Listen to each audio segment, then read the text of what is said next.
لو حد سألك أو سألت نفسك يعني إيه صحة نفسية، ممكن تبقى إجابتك من عينة الشخص اللي صحته نفسية كويسة باين عليه.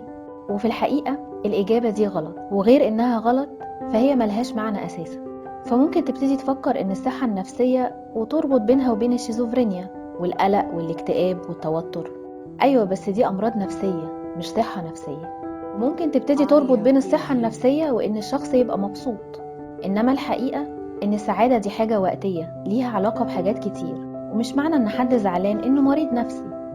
منظمة الصحة العالمية عرفت الصحة النفسية إنها الحالة النفسية السوية للبني آدم اللي بتخليه يستخدم قدراته في إنه يقدر يتعامل بصورة إيجابية مع الضغوط الطبيعية في الحياة، وإن الضغوط دي ما تمنعوش من العمل بشكل منتج ومثمر ويبقى قادر على المساهمة في المجتمع بتاعه. هو تعريف كويس بس طويل، عشان كده هنفصصه. الصحة النفسية هي قدرتك على التعامل مع التحديات.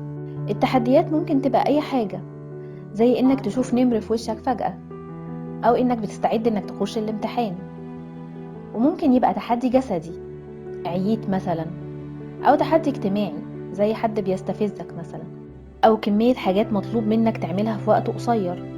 ممكن تبقى خناقة كبيرة أو صغيرة مع عيلتك أو مع حد عزيز عليك. والحقيقة إن الرياح دايما بتيجي بما لا تشتهي السفن، وفي وسط ما الحياة بتخبط فينا وبتعاكسنا طول ما احنا ماشيين، صحتنا النفسية هي قدرتنا على إننا نقوم ونقف تاني على رجلنا كل ما نقع.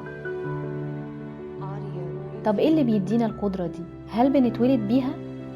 الحقيقة لأ. صحتنا النفسية بتتأثر بمرور الوقت والظروف، سواء بالعوامل السلبية أو الإيجابية.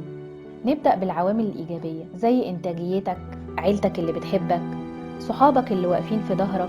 كل الحاجات دي وغيرها هي سندك في الحياة عشان بتساعدك تحافظ على صحتك النفسية وتقف على رجلك من تاني. أما بالنسبة للعوامل السلبية زي العيا المزمن، انهيار المستوى الاجتماعي وغيرهم، فبتأثر بشكل سلبي على صحتنا النفسية، وبتأثر على طريقة تعاملنا مع التحديات اللي بنشوفها كل يوم.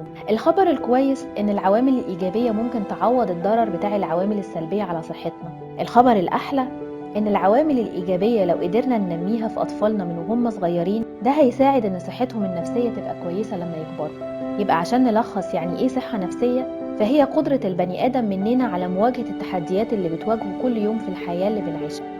والقدرة دي مش سوبر باور ولا حاجة، وممكن تتأثر بالسلب بالعوامل السلبية اللي بتحصل لنا، وممكن تتأثر بالإيجاب بالعوامل الإيجابية اللي بتحصل لنا كل يوم برضو. كل ده جميل لأننا دلوقتي عارفين يعني إيه صحة نفسية بالظبط. إنما السؤال هنا، إزاي نقدر نشتغل على العوامل الإيجابية دي عشان نستفيد منها، وإزاي نقدر نشتغل على العوامل السلبية عشان نقلل تأثيرها علينا؟ تابعنا على بزراميط.